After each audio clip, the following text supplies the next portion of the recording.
আল্লাহুম্মা আমিন। আল্লাহ, আমরা যাহা কিছু তেলাওয়াত করলাম, জমিয়ত এই আগস্টে যারা শাহাদাত বরণ করেছিলেন, তো সবগুলো উঠায়া দাও, তার জীবনে পৌঁছায়া দাও।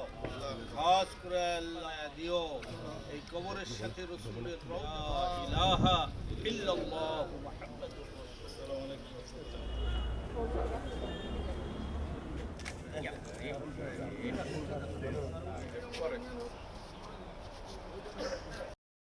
গণতন্ত্রের উপর যখন ছোবল হানা হয়েছিল ১-১১ সময়, এই দলকে সেই টালমাটাল সময় তিনি পথ দেখিয়েছেন, অনুপ্রেরণা জুগিয়েছেন, শক্তি জুগিয়েছেন। দেশকে ভালোবাসতেন, বঙ্গবন্ধুর নেতৃত্ব, জননেত্রী শেখ হাসিনার নেতৃত্বের প্রতি অগাধ বিশ্বাস এবং মানুষকে ভালোবাসতেন। জিল্লুর রহমান সাহেব এবং তার রাজনৈতিক নেতা, তার গুরু বঙ্গবন্ধুর যে স্বপ্ন, সেই স্বপ্নকে বঙ্গবন্ধু কন্যা পূরণ করছেন।